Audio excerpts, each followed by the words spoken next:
नमस्कार मित्राणि, हर हर महादेव। जय विश्वनाथ। जयतु गोमातः जयन्तु गोमातरः। गोमात्रे नमः, श्री कामधेनवे नमः, गवे नमः, श्रीमत्यै नमः। आइए मित्रों, आज हम गोदावरी की उत्पत्ति की कथा जानते हैं। कैसे गोदावरी की उत्पत्ति हुई, इसमें गौ माता की क्या भूमिका है, क्या महिमा है, इस बात को जानें। उन दिनों की बात है जब महर्षि गौतम ब्रह्मगिरी के आश्रम में रहते थे। अनावृष्टि के कारण घोर अकाल पड़ा था। उस समय अन्न के बिना चारों ओर हाहाकार मच गया था। उस समय मुनीश्वर वशिष्ठ जी कुछ मुनियों के साथ गौतम के आश्रम पर पहुँचे। महर्षि गौतम ने उनका सादर अभिनंदन किया और अन्न देकर उनके प्राणों की रक्षा की। वे प्रतिदिन प्रातःकाल अन्न के बीज मैदान में बो देते। बीज उनके तप के प्रभाव से संध्या के पूर्व ही बढ़कर फल दे देते। अन्न एकत्रित कर लिया जाता, वहीं ऋषियों के आहार का काम आता था। देखिए, महर्षियों की तपस्या और उनकी महिमा शास्त्रों में तो जगह जगह वर्णित है। जिस प्रकार देवताओं की महिमा है, उससे थोड़ा भी कम महर्षियों की भी महिमा नहीं है। ये गौतम ऋषि के आश्रम में ऐसा तप का प्रभाव था कि सुबह के बीज बोने पर शाम को वह फल तैयार हो जाता था। यह ब्रह्मांड पुराण के अंतर्गत गौतमी महात्म्य की कथा है, जो कल्याण के अंक से हम इसको कह रहे हैं। अब देखिए, गौतम ऋषि के आश्रम पर बहुत से महर्षियों का आहार उपलब्ध हो जाता था। इसलिए गौतम के आश्रम पर महर्षियों का जलसा लगा रहता था। 12 वर्ष पुनः बाद जब वृष्टि हुई, तब वसुंधरा शीतल हो गई, सर्वत्र हरियाली दिखने लगी।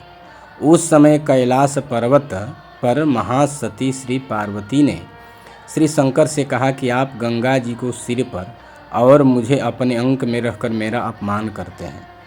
परंतु श्री शंकर जी ने उनकी बात पर कोई ध्यान नहीं दिया। खिन्न होकर पार्वती जी ने अपने आज्ञाकारी पुत्र गणेश के पास जाकर अपनी व्यथा कह सुनाई। माता के दुख से दुखित होकर श्री गणेश ने अपने भाई कार्तिकेय के साथ दिन ब्राह्मण के वेश में महर्षि गौतम की कुटिया पर पहुँचे। वहाँ पर उन्होंने ऋषियों से कहा, ऋषियों, दुर्भिक्ष समाप्त हो गया है, पृथ्वी अन्न जल से पूरित हो गई है। अब आप लोगों का इस आश्रम पर अधिक समय तक रहना उचित नहीं है। इतना कहते ही ब्राह्मण वेशधारी श्री गणेश और कार्तिकेय की बात ऋषियों के मन में बैठ गई। वे चलने को तैयार भी हो गए। उस समय महर्षि गौतम ने कहा, दुष्काल के समय अन्न देकर मैंने आप लोगों के प्राणों की रक्षा की है। अब मेरी इच्छा के अनुसार विपरीत आप लोगों का जाना उत्तम नहीं है। यहाँ कुछ समय तक और रहने के लिए मैं आपसे अनुरोध करता हूँ। अर्थात साथ साथ रहने के अभ्यासी हो गए थे गौतम ऋषि। अन्य ऋषियों के जाने पर इनको कष्ट, वेदना और अकेलापन महसूस हो रहा था।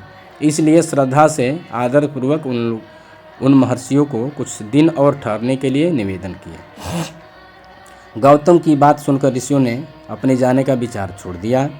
तब श्री गणेश ने कार्तिकेय जी से कहा, आप गौतम ऋषि के खेत में गाय का रूप धारण करके चले जाएं। ऋषि की दृष्टि पड़ते ही आप गिर पड़े जैसे मृत्यु हो गई।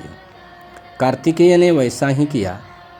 गाय के वेश में वे गौतम ऋषि के खेत में जाकर खेती नष्ट करने लगे। गौतम ने इन्हें देखा, बस क्या था, वे मृत्यु तुल्य हो धराशायी हो गए। यह दृश्य देखते ही ऋषिगण वहाँ से चलने की तैयारी करने लगे। गौतम के आग्रह पर गौतम ऋषि ने आग्रह किया तो ऋषियों ने कहा, गाय की मृत्यु से यह पापस्थली हो गई है, अतः नृपश्रेष्ठ भागीरथी की भांति यदि आप गंगा जी को यहाँ लाकर गाय को जीवित और इस स्थान को पवित्र करें तो हम लोग यहाँ रह सकते हैं। विचित्र बात है। ऋषियों की बात सुनकर महर्षि गौतम गंगा जी को लाने के लिए त्र्यंबक पर्वत पर जाकर तपस्या करने लगे। अंत में प्रसन्न होकर श्री शंकर जी ने उन्हें गंगा जी को देने का वचन दिया। तब गौतम ने पुनः कहा, भगवान, ये गंगा जी गाय का उद्धार करके सागर में मिले और मेरे नाम को भी प्रसिद्ध करें। श्री शंकर जी ने कहा, यह गंगा गौतमी और गोदावरी के नाम से प्रसिद्ध होगी तथा अत्यंत पुण्य देने वाली होगी। इतना कहकर शंकर जी ने श्री गंगा जी को महर्षि गौतम के हाथों दे दिया। गौतम प्रसन्नचित्त हो ब्रह्मगिरी लौटे। वहाँ पर गंगा जी की 3 धारा हो गई। एक धार मृत गौ को जीवित कर दक्षिण की ओर सागर में मिल गई, दूसरी धार पृथ्वी को बेध कर पाताल में, और तीसरी आकाश मार्ग से स्वर्गलोक को चली गई। दक्षिण सागर में मिलने वाली पुण्यतोया गंगा गोदावरी और गौतमी के नाम से प्रसिद्ध है। इस प्रकार से यहाँ गोदावरी की उत्पत्ति की कथा हमने आपको बताया, जिसके श्रवण करने से भी पाप नष्ट होते हैं। जैसे गंगा के स्नान से पुण्य प्राप्त होता है, गौतमी की महिमा, गौतमी की अवतरण कथा, गोदावरी की अवतरण कथा सुनने से भी गंगा स्नान का फल प्राप्त होता है, अर्थात पाप नष्ट होते हैं।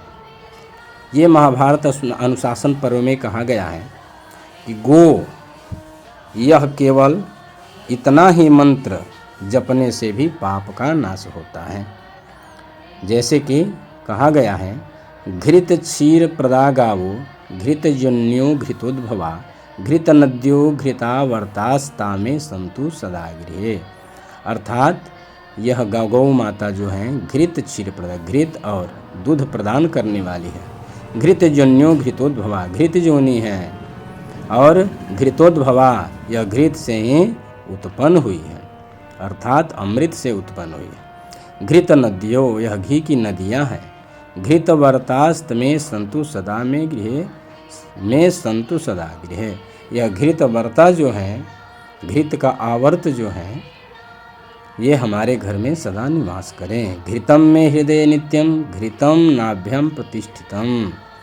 हमारे हृदय में घृतमयी गाय निवास करे। जैसे गावुम्माग्रत संतु कहा गया है, उसी तरह यह भी घृतम में हृदय नित्यम, हमारे हृदय में घी सदा निवास करे, अर्थात हम गाय की सेवा करें, गाय से प्राप्त घी का हम आहार करें या यज्ञ आदि करें। घृतम में हृदय नित्यम, घृतम नाभ्याम प्रतिष्ठितम, और हमारे नाभि में भी घृत प्रतिष्ठित हो। घृतम सर्वेषु गात्रेषु, हमारे रोम रोम में, हमारे सभी गात्रों में घृत का सुवास हो। घृतम में मनसी स्थितम, अर्थात घी हमारे मन में निवास करे। अर्थात घी मन में निवास करने का तात्पर्य यह है कि गौ माता के प्रति हमारी भक्ति हो, हम गौ सेवा में तत्पर रहें, हमारे घर में गाय हों और हम यज्ञ यागादि धर्म कृत्य करें। गावो माग्रतः नित्यम, गावो पृष्ठत एव च, गावों में सर्वतश्चैव गवा मध्ये वसाम्यहम्। यहाँ यह महाभारत में कहते हैं कि हम गायों के बीच में ही सदा निवास करें। इत्याचाचम्य जपेत सायम, इस प्रकार पढ़कर जो सायं प्रातः पुरुषः सदा जो आचमन करता है, यधना कुरुते पाम तस्मात् स परिमुच्यते, दिन के किए हुए पाप तत्क्षण तस्मात् स परिमुच्यते, दिन के किए हुए पापों से उनकी मुक्ति हो जाती है। जो सायं प्रातः, सायं इस प्रकार के पाठ करके, गाय का स्मरण करके, गाय के इन मंत्रों का, इन श्लोकों का वाचन करके जो सायं काल में आचमन करते हैं, इत्याचम्य जपेत सायं, आचमन करके जो जप करता है या जप करके आचमन करता है, तो उनके जो शाम को आचमन करता है, दिन के किए हुए पापों को नाश कर देते हैं।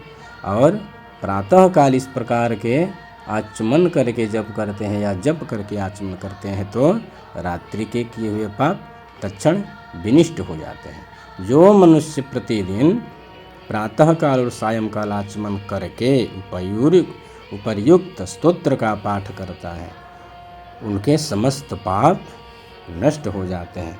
इस प्रकार से भगवती गौ माता की महिमा शास्त्रों में कही गई है। आपको हमने सुनाया। बोलिए श्री गौ माता की जय।